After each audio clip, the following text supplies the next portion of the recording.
Hey, what's up, everybody? I just got out of Target, and one of the funniest things happened to me today. This one, I guess, is the highlight of my day. When I'm at Target, I usually use the self-checkout because it's the quickest, it's the fastest, whatever. And I've noticed that lines have been getting longer and longer since I've been going through the self-checkout. And I, for once, actually looked at the two cashier lanes that were open, and I thought, maybe I should just go there. But anyways, I'm sitting there waiting, right? And the lady in front of me, I see on the conveyor belt thing, cat food and wine. Just a bottle of wine and some cat food. And this old lady, she starts just walking away from the checkout line. And I'm looking, I'm like, where is she going? She went and got some hand sanitizer from the thing by the carts and came back, and I'm like, oh, I thought she was going away. And as she came back, she was like, no, I wasn't walking away. I was like, all right, okay, calm down, you little rascal. I know you probably haven't had a man in about 30 years, but you know, that ain't my problem, so don't get mad at me. That's why I said in my head, obviously, I didn't want to cause any drama. You know, when I'm around people like that are just, you know, just very unpleasant people to be around, you don't want to say anything else to extend their presence around you, you know? So I'm just minding my own business, and the cashier then asked the lady, you know, I need to see your ID, blah, blah, blah. She's like, I was born in 1951. I was born in 1951. The cashier lady's like, it doesn't matter, I still need your ID so I can scan the barcode on the back. And then she gets all pissed off about that. And that lady in particular just unlocked so many memories of my teenage years when I used to work at this dumpy restaurant in town. And it used to be like a place where a lot of like rich people would go, but over the years, by the time I was working there, it was on its last leg or whatever. Anyways, it was one of my first jobs, and I got a job there as a dishwasher. And sometimes when a busboy would be out, I'd have to work in the front and be a busboy. And I liked the busboy job because it was a lot easier than washing dishes, because back in the kitchen, they didn't have one of those sprayers. It was a very, very trashy setup.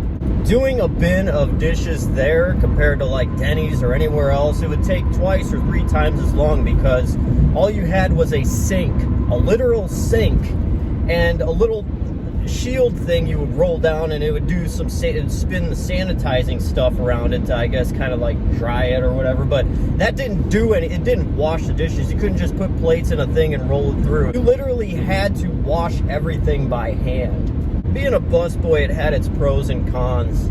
I just really, the thought of walking around the dining area and going up to every table, being told that you have to go up to every table and ask how people are doing when they're busy eating their food and they don't want to be bothered, but you still have to ask them. Walking around with these big baggy pants on with this shirt tucked in that I get from the restaurant, walking up to people. Most of the time, you walk up to a table, you see a big man with a big beard and his wife that doesn't say anything. Hey, is everything okay? Do you need to get these plates out of your way? Sometimes they won't even say anything. It won't even acknowledge your presence. I don't know if it's just me or if I needed to be an attractive girl that would do that, and then they may respond. But me, a lot of times walking up to a table, hey, how you doing? Is there anything I could get out of your way? A lot of the times it would be stone cold, nothing at all, or they just slightly shake their head. Maybe it's not me. Maybe people are just that scared to interact with people they don't know.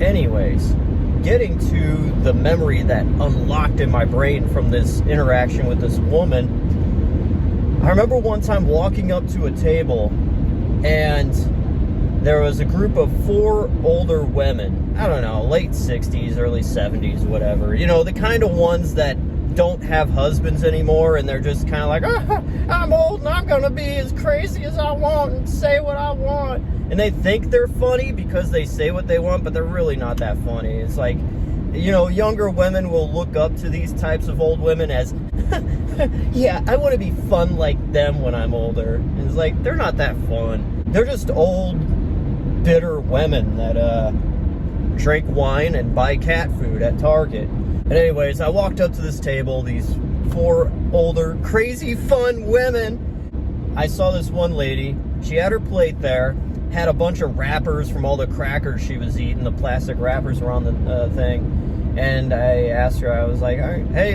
is everything okay here? You want me to get that out of your way? And she says, do you want your hand smacked, kid? And I was like, oh, no thanks, ma'am. All right, have a good night. And I walk away. But, do you want your hand smacked, kid? No, but, you know, that's what I had in my head. But, yeah, that brought me back when that lady was like, I wasn't walking away. Oh, yeah, I'll make you walk away. You just wait. I will make you walk away. I don't know. It's just crazy how this one little interaction can unlock so many deep memories from 20 years ago. Anyways, all you fun older women, enjoy your bottle of wine and cat food. Because, yeah, that's all you got.